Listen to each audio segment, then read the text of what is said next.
Welcome to the Queensland Disability Advocacy Conference 2025.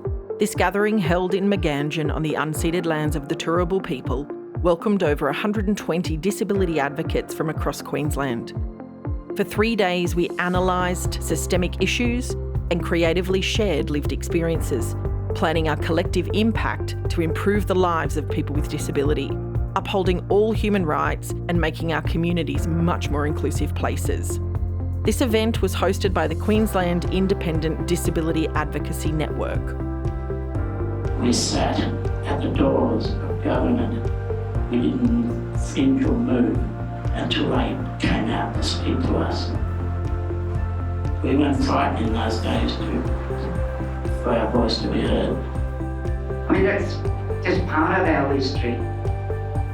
Each one sitting here. We have to understand the cultural framework of our communities before we can do work, before we can make lives better, before we can give them that voice. It's really important that we capture that cultural makeup.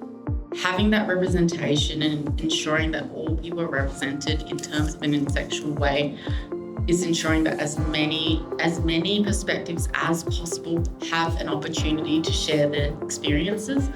There's a lot to be angry about. People expect me to be really angry because like they need to see it. There's so many things to be angry about. I am, and that is why joy is the form of resistance. In the arts space, there's this freedom that exists. So, in the confines of everyday life, people feel like they have to conform in a particular way, and that can be really restrictive. And in the art space, you can be whoever you want to be. You can show up however you want to show up. I like art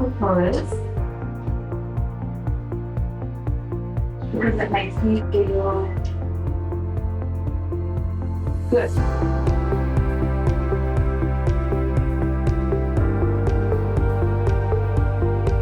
This story is mine. It's also the story of many who lived before, with and after me. My voice was left cold, did not emerge until I took the hand of my friends and allies and found that the contents of my mind was filled with the touch of a hand. Disability advocacy is fierce and human rights based. They're just trying to amplify the voice of people with disabilities within our community. I would describe disability advocacy as walking alongside the person with a disability, assisting them and aiding them to uphold their human rights and empowering self-advocacy. What's one change you would make to improve the lives of people with disability? To make sure everybody who has a disability get the NDIS. There's definitely more space for queer people with disability to have their own advocates as well. So I would strongly advocate for a disability advocate to be embedded in the court system like the other government departments are. The people in the judicial system actually have the ability to be educated and understand, yes, how a system's response needs to work, but also how community needs to work. NDIS funding should be attached to housing. Housing needs to be independent and social, and that should be aligned with one another. Disability equals the greatest problem solvers I know.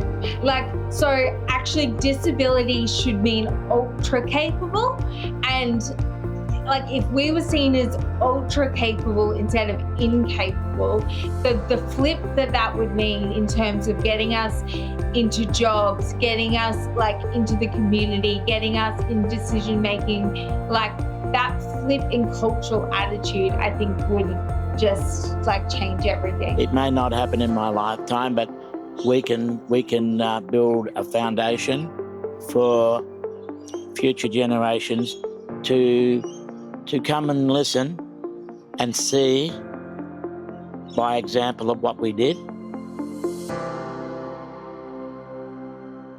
We thank Aunty Kathy Fisher and the First Nations Disability Advocacy Group, the incredible speakers, and our funding partner, the Queensland Government.